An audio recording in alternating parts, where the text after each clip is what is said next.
안녕하세요. 상식이 돈이 되는 지식스쿨입니다. 저번 달 도널드 트럼프 미국 대통령이 방위비 분담금을 증가시키기 위해 주한미군 철수를 옵션으로 우리나라를 압박해왔는데요. 역대 전 미국 대통령들 사이에서 한 번도 나오지 않았던 압박카드이기 때문에 미국 내에서도 반응이 분분하다고 합니다. 트럼프 미국 대통령이 이와 같은 카드를 내걸었음에도 한국은 무서울 것이 없는 이유는 트럼프의 아킬레스건인 호르무즈 해협에 그 해답이 있다고 하는데요. 트럼프가 호르무즈 해협을 지키려고 하는데 꼭 필요한 우리나라에 대해 알려드리겠습니다. 영상 시작 전 좋아요와 구독 부탁드립니다. 트럼프 대통령의 방위비 분담금 증가 이슈가 진행되는 한편 한국과 일본의 호르무즈 해협 해군 파병을 요구하며 군사 유지비를 분산하려는 의도를 보이고 있습니다. 12월 중순에 일본이 해병을 파병할 것으로 예측되는 움직임을 보여 현재 미국은 한국의 파견 여부에 모든 신경을 기울이고 있는데요.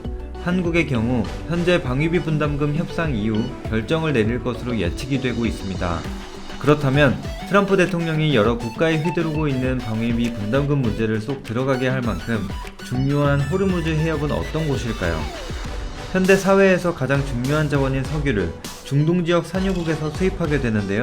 바로 이 호르무즈 해협이 석유를 운송할 수 있는 경로이기 때문입니다. 특히나 다른 해협에 비해 굉장히 좁은 구조이기에 배가 적어도 유조선을 공격할 수 있어 이란과의 석유 쟁탈 문제는 물론이고 미국과 중국의 무역전쟁이 계속해서 진행될 때 이 해협을 봉쇄해 원유 수급에 어려움을 줄 수 있기 때문입니다.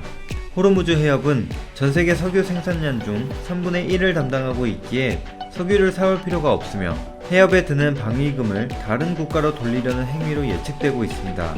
하지만 이 해협 방위에 있어서 한국이 그토록 중요한 이유는 무엇일까요? 이는 2009년부터 아덴만과 소말리아 해역에서 활동하고 있는 우리의 청해부대 때문입니다.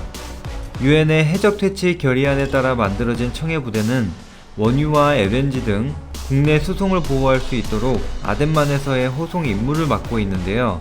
현재까지 총 21회의 해적을 쫓아낸 이력이 있으며 2011년 해적에게 피랍된 선원 21명을 모두 구조한 역사까지 가지고 있습니다. 해적들도 이름만 들으면 벌벌 떨 만큼 세계적인 위상을 떨치고 있는 부대이기에 현재에도 다국적 해양 안보 작전에 투입되고 있는 청해부대는 아덴만에서 호르무즈 해협으로 이동하는데 불과 이틀밖에 소요되지 않기에 미국이 가장 탐을 낼 수밖에 없는 전력이라고도 할 수 있죠. 이란의 경우 중국과 러시아와 호르무즈 해협 근처에서 합동 해군 훈련을 하겠다는 의견을 비춰 미국은 한국과 호르무즈 해협 호위 연합체를 구성하자는 전략을 짤 수밖에 없게 되었습니다. 만약 미군을 철수시킨다고 하면 반대로 청해부대를 내세워 미국의 꼬리를 내리게 할 수도 있다는 예측도 이어지고 있습니다.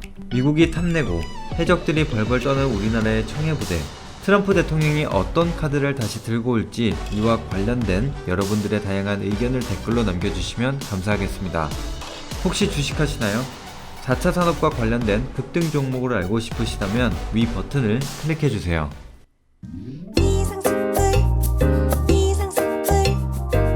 주식을 모르면 이상스쿨. 주식 모르니 이상스쿨.